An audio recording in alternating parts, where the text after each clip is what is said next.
गंगा दशहरा की कथा। भगवान श्री राम का जन्म अयोध्या के सूर्यवंश में हुआ था। चक्रवर्ती महाराज सगर उनके पूर्वज थे। उनकी केशिनी और सुमति नाम की दो रानियां थी।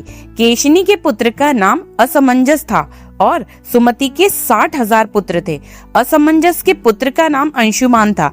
राजा सगर के असमंजस सहित सभी पुत्र अत्यंत उद्दंड और दुष्ट प्रकृति के थे, परंतु पौत्र अंशुमान धार्मिक और देव और गुरु पूजक था। पुत्रों से दुखी होकर महाराज सगर ने असमंजस को देश से निकाल दिया और अंशुमान को अपना उत्तराधिकारी बनाया। सगर के अन्य 60,000 पुत्रों से देवता भी दुखी रहते थे। एक बार महाराज सगर ने अश्वमेघ यज्ञ का अनुष्ठान किया और उसके लिए घोड़ा छोड़ा।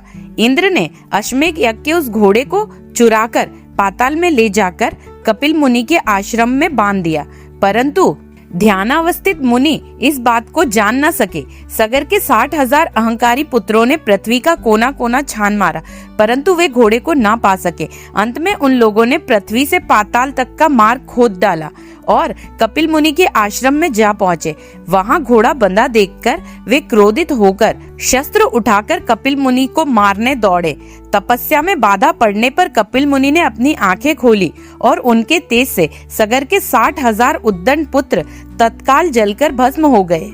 गरुड़ जी के द्वारा इस घटना की जानकारी मिलने पर अंशुमान कपिल मुनि के आश्रम पर आए तथा उनकी स्तुति की। कपिल मुनि उनके विनय से प्रसन्न होकर बोले, अंशुमान, घोड़ा ले जाओ और अपने पितामह का यज्ञ पूरा कराओ।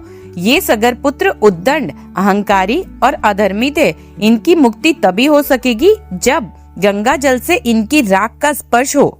अंशुमान ने घोड़ा ले जाकर अपने पितामह महाराज सगर का यज्ञ पूरा कराया। महाराज सगर के बाद अंशुमान राजा बने, परंतु उन्हें अपने चाचाओं की मुक्ति की चिंता बनी रही।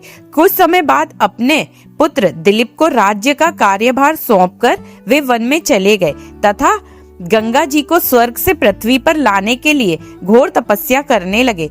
तपस्या में ही उनका शरीरांत हो गया।